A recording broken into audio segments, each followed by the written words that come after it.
We don't send a single airplane into combat alone. Suicide is an adversary, so we got to treat it like an adversary, and that means we fight it together. Hey Chief, thanks for joining me today to have a tough conversation about a really critical subject. You know, I think about our Air Force today, and we lose more airmen to suicide than we do to any single adversary out there.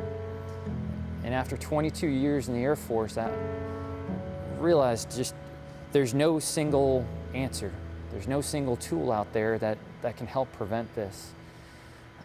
But when I think about this day and this tactical resiliency pause and what it means, it really comes down to connectedness. It's a leadership conversation that we have, airman to airman, to help talk through some of the issues that we face. And the truth of the matter is that I don't care whether you're an airman, a civilian, a colonel, or a chief, every single one of us faces a host of problems.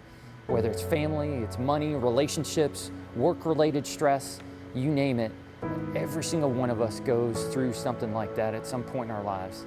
So Chief, when you think back over the course of your life and even your Air Force career, is there any particular time where you felt like you just had so much on your plate that you couldn't handle it and you needed to ask for help or talk to somebody?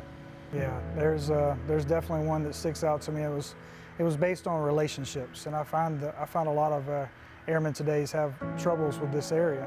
And when I relate to myself, it was the fact that I had been in a relationship for 16 years, married, and then at one point we decided to go separate ways.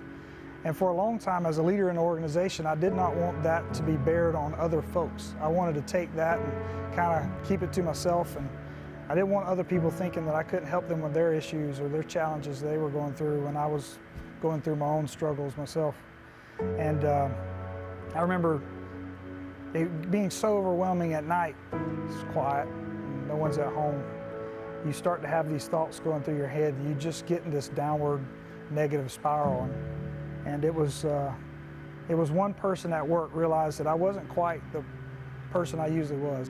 And that individual is the one who pulled me aside and really started having those conversations. And by me talking, I was able to categorize those thoughts that really tormented me at night. And I could put those things in place and really got a way ahead of how I can get myself better, how I can get myself to being the leader that I needed to be for me, and also the true leader that I needed to be for others because I was taking care of me. And I really appreciate that person reaching out to me because I wouldn't be where I'm at today if it wasn't for that one person. But you know, I asked, have you ever had to deal with suicides or the effects of a suicide? Yeah, unfortunately, I've had over the course of my career 7 different wingmen that have committed suicide.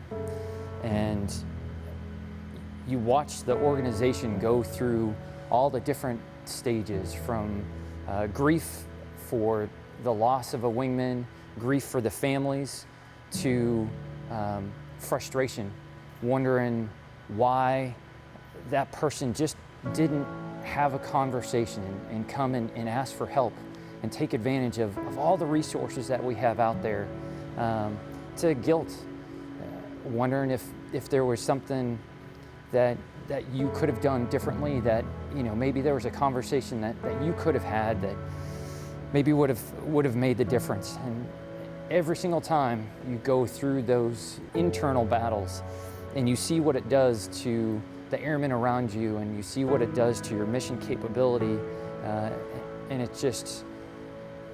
it wears on you as a leader. While I can remember the exact number of wingmen that we've lost to suicide, I've lost count of how many saves that we've had, of how many times an airman did ask for help, where we were able to go out and get them what they needed.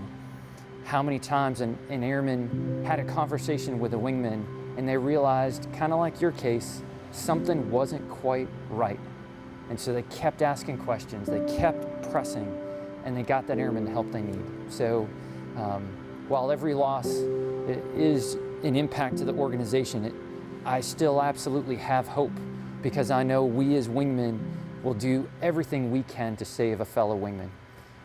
So it's not just the effort of this one single day, This is a culture change that we have to make sure that we have these tough conversations and we emphasize the importance of that connectedness. Because even though the Air Force does a lot, this wing will try to do a lot. What will really matter and what will make that difference is the airmen to your left and to your right.